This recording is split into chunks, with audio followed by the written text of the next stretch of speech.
Thank you for staying with us. Now, today we will be looking at marital tragedies, especially amongst Nigerians in diaspora. Why does it look like solid marriages here in Nigeria can barely stand the test of time the moment they relocate to developed countries to seek greener pastures? Because it just looks like in a bid to make ends meet, the JAPA syndrome has torn a lot of homes apart. And joining us to speak on some of the foundational issues of this ugly trend and to help us analyze the situation critically is a marriage counselor and lawyer, Tope, Debo. Welcome to the show. Thank you for joining us. Thank you very much. I'm most grateful to be here this morning.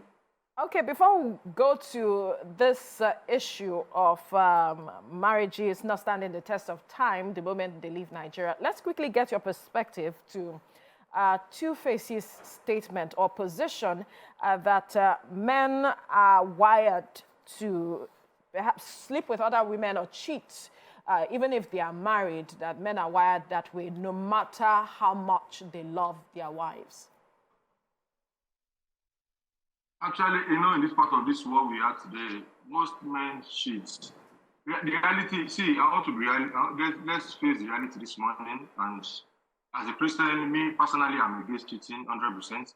But reality on ground in Nigeria today, in the African countries, is that men cheat for a lot of reasons. Number one, you can call about spousal abuse. Everything is not about domestic violence alone. A lot of men are facing a lot of spousal abuse at home. For example, I have a client that told me he had sex with his wife last 14 months. The man was shedding tears in my office, 14 months. And the man told me that, that at this point he does not have a girlfriend. But definitely I know one day the man will move outside and start cheating. And a lot of things, low self-esteem also is another point that most men, because, an issue of inferiority complex in marriages.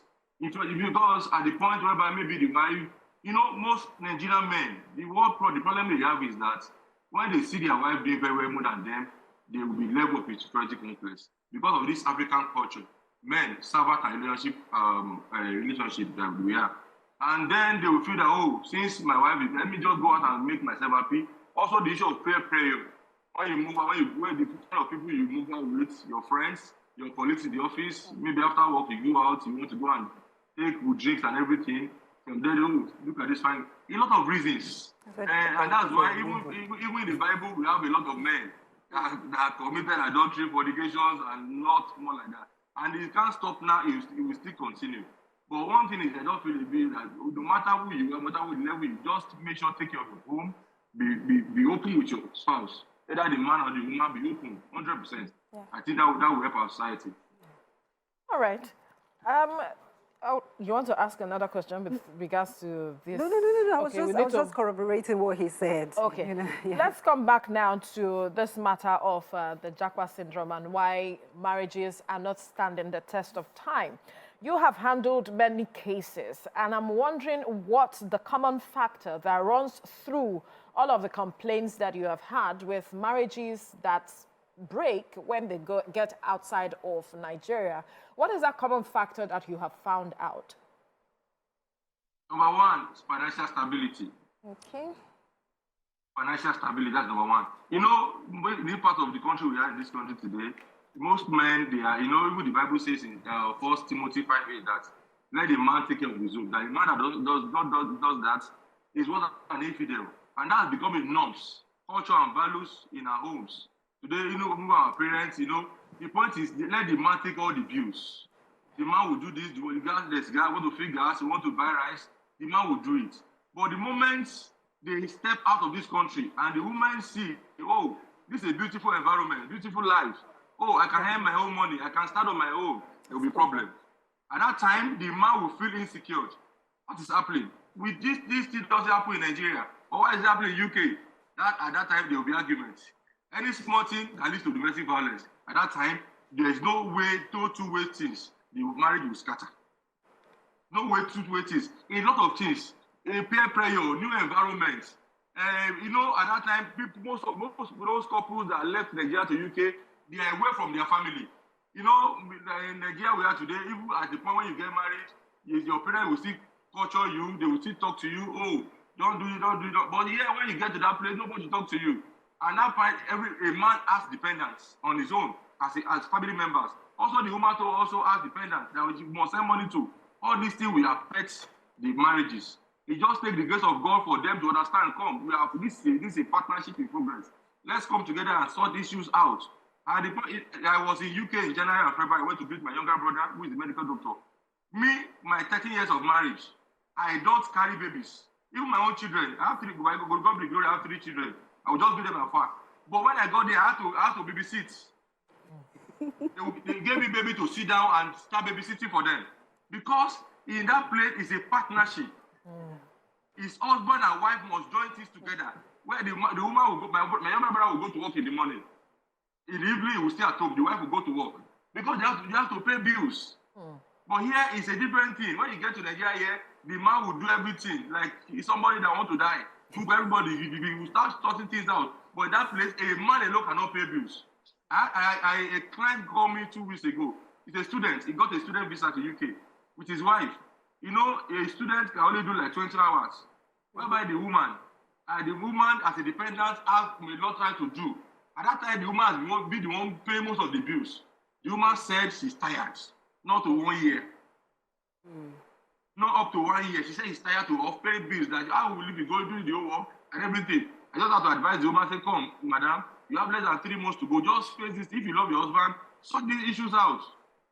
You know, those are the things that we are facing. That's why marriages in the UK doesn't stand test of greediness. When a man is too greedy, maybe you have everything to yourself, you make money, the normal norms in Nigeria here today is that the man will make money, will take care of the family, you spend the rest outside. And here in that place, the woman wants to know everything that is coming in.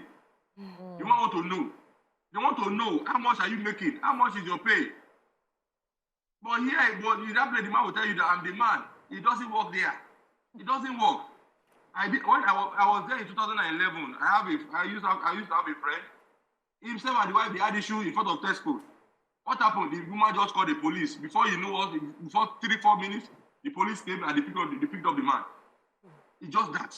When the woman feels that, I have a right, I can stand on my own, I can do things. Those are the reasons why the marriages in UK outside the country doesn't last.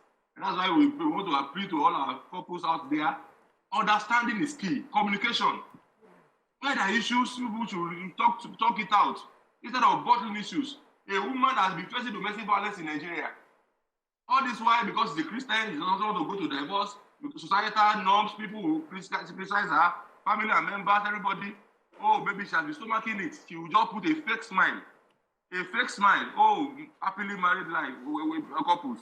The minute they get to UK and they discover that, if you do this thing, I can call the police for you. I can call the police for you and they will be here in 2 minutes. Then try it and you see what happens.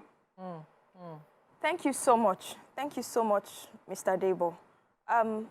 You mentioned the fact that when you're in developed societies, the chances of you saying, putting your cards on the table to say what you earn is there because, you have to account for every penny that goes out and comes in. Why is that not the case here in Nigeria, such that when we now go to developed countries with JAPA, it now becomes the norm, and then now causing marriages to crash? Because at the end of the day, openness is one of the things we preach in marriage, to say, okay, you must be open with your spouse. It's not the same here in Nigeria, right? But when you get there, you have to be forced to be committed and to be open to your spouse. Okay, thank you. Before I answer that question, let me just give a scenario of something that happened like 2 months ago. This man, they were both family married for 14 years. You can say marriage of 14 years is not a day journey. Now the man is a man that is struggling. He struggled and sponsored the wife to go and do medicine in OAU, nursing, this OAU university there. After that, the woman got the nursing certificate, the process visa. The man was dependent, they got to UK and stuff. One thing is that I want you to know is no matter how, women that are into medical line are more paid than men. Whether you like it or not, they are more paid. You know, whereby a man is working and getting £8, £10, £11, 50 per hour, whereby a woman is working and picking £19 as a nurse. Now, maybe at the end of the month, the man is bringing like 1,200 quid, £1,000 on the table, and the woman is bringing 2,500 pounds on the table. Man, there's no how there will not be issues at the point, because the point is the woman will tell you that I'm working for this money. All right. This is the only amount of money I can support you with. Mr. Debo, if you could just hold the thoughts. We have a caller on the line, Matthew from Igondo, who was to quickly weigh in on this matter. Matthew, go ahead and contribute. Good morning, sir. Good morning. Good morning. Good morning. Thank you, sir. Somebody just give me your number from Lagos, and I'm also in Lagos. That to pray for me, and also. He wants to call. Matthew, it seems you have got the wrong call that you're making. But Mr. Debo, let's come back to you now. Go ahead with your line of thoughts. Okay. You know, at that time when the woman is bringing more on the table, don't forget, that woman has families in Nigeria. Younger brothers, siblings that need to send money to. At that point, the thought of men is that at that time, a woman will start exhibiting some traits. Oh, I'm getting more paid than the men and everything. Definitely, those are the reasons. And when the woman starts, you know, maybe friends, prayer, oh, madam, you have to give yourself sense. So this is UK, this is not Nigeria. Whereby, you know, see, the point is, life in Nigeria and UK, they are opposites. It's not the same. It's not the same. And that's why a lot of marriages, when they get there, they scatter. And secondly, we cannot also rule out the role of agents. The issue of arranging marriages and everything. We see they're also contributing a lot to divorce issues. A lot. Whereby they will marry a man and a woman, they don't even know themselves. They'll get there, they will start seeking for divorce. All these things are happening. These are not fiction. They are true life stories. Sure. They are facts. And you know, sorry, before I round up, in Nigeria today, you know, because of the men, the masculine, oh, you are the man, you are head of the home. I'm in charge of my family, in charge of my home. Let me know everything that goes out and comes out of my house. I must know. I must do that. Whereby the woman will be submissive, so that I don't want problem. Let me just take care of my children and everything. But the moment they step out of this country and they know they have this thing is, see, the moment a man knows I have power to do this thing, give a man power and money, you will see his real attitude. Thank you. So, what role does expectation play in making a marriage or a couple's relationship crash? Because a lot of times I've heard stories whereby both couples did not really agree to relocate, but then they did it anyway. Or one party was actually expecting that, oh, as we are relocating, it's going to be all rosy. And then they get there, because most people who migrate do not go in legitimately. So they have to go there, hustle, do menial jobs, and they then realize that, oh, this place is not as rosy as I thought it would be. To what extent do you think expectations mar or make, marriages of people that have actually, migrated abroad? Thank you very much. See, the point is, any couple that is planning to JAPA to leave this country, whether you like it or not, their expectations are always high. Always high. Oh, we are going to cleaners fashion. When you get there, maybe things will be rosy. A lot of people feel that they even plug the money on the tree. Until when you get there, when you walk from 8 in the morning and walk till 4. When I remember I used to work at Amazon those days. You know, when you get to Amazon by 7 o'clock, you only leave by 4. When you walk and you have a lot of tears, then you appreciate money. Now, okay, maybe you are in central London, London, whereby you are paying like £2,500 per month. Your house bill, you are paying gas, you are paying other bills, TV license, parking space. Everything you do there, you pay for it. And that is why a lot of things, when they get there, the man will always be on their toes, working every day, and they will forget the family values. No time to communicate. No time to communicate together. No time for them to sit down and even it's only weekends. Sometimes on Sundays, the couple will sit down. Oh, what's happening? Even the wife will cook the whole food for the whole week. and put inside the freezer. The man will get to maternity time, will just microwave and sit down. There's no see, marriage majorly by God is for companionship. Some don't even see each other and they're living in the same house. I'm telling you, companionship. Okay, bye-bye, the man will go and work in the morning, come back by 7 in the night. By that time, the woman is already going out to go and work overnight. No time to sit down to spend more time together, to talk, even to pray together. And the Bible says a family that prays together lives together. Even though they don't even pray together. And that's why when you see a lot of things, you see that's why there's always high rate of divorce. Also, we have happily married couples in UK. Very much. Yes. They are there too. They are there. A lot of them, most of them, they are there and they are doing very well. Yes. It's just that you see, one thing is that marriage is understanding. I understand my spouse. There's no trust issue. There's loyalty. The loyalty is there. A lot of things are involved in marriage. And when the marriage is irreconcilable differences, at that time we always advise as lawyers to do what? To go for divorce. Oh, barrister, we cannot stay together again. Me living with this man is like me to go and live in the zoo. It's better let me just go on my own. A woman told me, because sir, if I go with this man, I will die. Me as a person, I have to just tell the person, man, please, it's better let it be for separation for the meantime. Let the woman just go to our family's house. Let's go be spending the time. A lot of issues that we are seeing on daily basis. A lot of issues. And these issues are real. Sorry, before I wrap, let me just tell you a just minor story that I made a post yesterday. Is a couple, a man and a woman, happily married in Nigeria.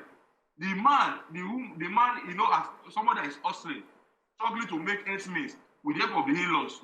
He had a very good in-laws that supported him with money and everything. You go to UK, after 1 month, come back and pick your spouse. That was the agreement. The man paid an agent's money, raised over 7-8 million. He paid the agent, the flight ticket, everything. At the end of the day, after a time for the woman to bring his spouse, on getting there, they already had a dependence. A spouse fixed with that man in UK, and the woman is living using his name and everything in the UK as a spouse. That's the work of an agent. At the end of the day, the man called me, he got angry, he said, "What can I say? I just calm down." If you report to UKBI, they are going to, two of you is an issue of two of you. We need to handle this issue very well. You know, those are the issues. And the agent had to fix somebody with this man as a spouse. And before this man can bring his wife to UK now, he must first of all divorce this unknown woman. He must divorce the unknown woman, and it's a process. Wow. The man is shedding tears. He's in my DM, crying. He doesn't know how to do it. He's frustrated, and because he even is still paying loan, paying money back, and now he has only 20 hours to work. How will he do it? It's such an unfortunate matter, especially with this example that you just gave. But the question is, we can't stop couples from traveling as it stands. Yes. Those that want to travel and those that are there, we cannot just stop movement of persons. It's a natural phenomenon with humans. Absolutely. How should couples then prepare if they want to travel? What kind of conversations should they have amongst themselves when they travel, when they are planning to travel, and when they get there?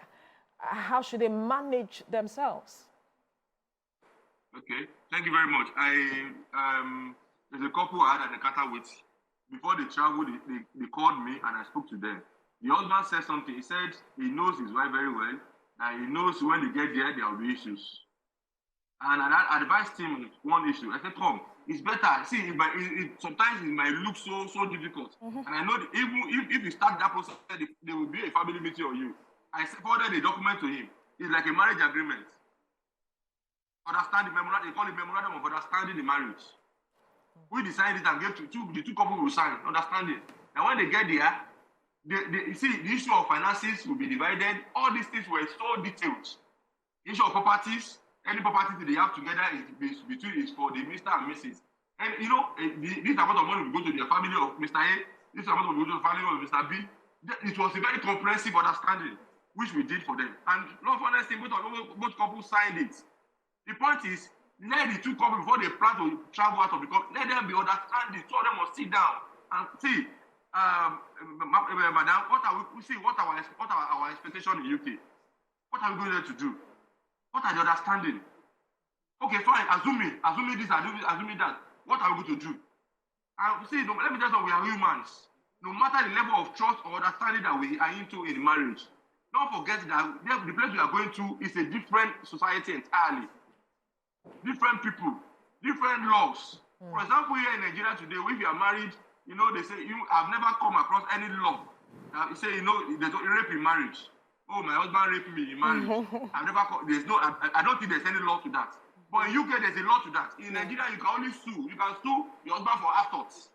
But you cannot sue him for rape. Oh, maybe I'm tired, I don't want to have sex. Maybe your husband says, by force, by fire, let me do this thing. But here, there's no law. But in UK, there's a law against it. You know, the laws are not the same. Societies are not the same. Even peer pressure, the friends you have in Nigeria will be quite different from friends you're going to meet in UK. They are going to be different in entirely. At that time, everybody will feel, oh, this is my right. This is what I can do. No, that's my own right. After all, we are both working. We are both making this money. The point is, a man cannot make the money alone unless the man will kill himself.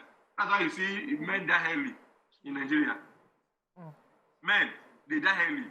You see men, 40, 50, they are already dead because of the possibility. Prayer. And you know, in Nigeria today, whereby if a man is making 100,000 naira in a month and the wife is making 150,000 naira, the budget of that one will be based on 100,000. We can absolutely understand, right? But outside the country, it's not like that. The man will raise issues. I see what you mean. Yes, Mr. Debo. Yeah. Mr. Debo, very quickly, we know that Nigeria is communal, meaning that when there's a child, for instance, a child is born, we have a mother-in-law coming to, you know, look after the child and all that, which may not necessarily, the cost of bringing in family members to help or people to help is lower in Nigeria than in the UK or in developed countries. Could that be a possible reason for this issue that we're currently discussing today, whereby we don't, people abroad do not have the help that readily exists in Nigeria? I want you to quickly respond to that. We have run out of time, so in 20 seconds. Thank you very much. Let me, 20 seconds. The point is, now, I told you, I made an example earlier on, that when my babies were growing up, I'm not the kind of person that sit down and babysit. But the point is, when you get outside the country, you're going to babysit, number one, house chores, washing, take care of the home. It's not the wife alone. The husband must contribute. Taking baby to daycare. I told you, my younger brother in UK, who is a medical doctor, he will go to work in the morning. The wife will go, two of them alone, just two of them in the house.